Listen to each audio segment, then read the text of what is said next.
Magiging mainit ang simula ng impeachment trial ni Vice President Sara Duterte sa darating na Lunes, kung saan maghaharap ang prosecution team mula sa Kamara at ang buong pangkat ng defense.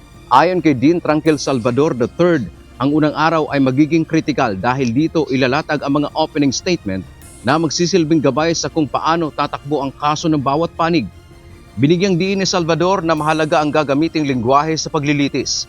Mas mainam anya kung gagamit ng wikang Pilipino ang mga abogado upang mas direktang maintindihan ng mamamayang Pilipino ang bigat ng mga akusasyon gaya ng betrayal of public trust at culpable violation of the Constitution.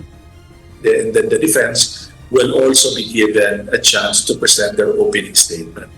And this is very important kasi this will dictate how each party will present their case. Kasi ito yung parang bibigyan mo na sila ng parang timpla or parang sneak peek ba or bird's eye view nung ano yung nakikita nila o ano yung kaso nila. Very important rin dito abangan kung ano yung lingwahe na gagamitin nila. Sabi ng House Prosecution, ang kanilang hiniling ay Tagalog at English ang gagamitin. Isa sa mga naging proposal ng prosecution at wala naman pong objection yung defense na we can use either or both Filipino or English. At nandun na po yan, naka-reflect na po yan dun sa pre-trial order na pwede Filipino or English. Magiging sentro rin ng atensyon ang presiding officer na magsisilbing timon ng diskusyon.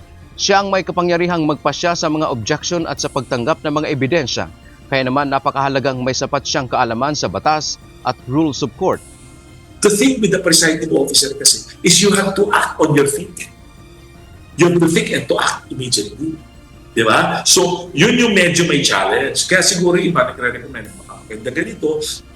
Sa huli, hinikayat ng eksperto ang publiko na maging mapagmasid at mapanuri. At sa bilis ng impormasyon sa social media at presensya ng mga vlogger, pinaalalahanan ang mga Pilipino na i-verify ang mga naririnig at huwag basta-basta magpapadala sa mga maling interpretasyon ng batas. Dante Amento, UNTV News and Rescue. Diyos ang aming sandigan, serbisyo publiko ang aming pinahahalagahan.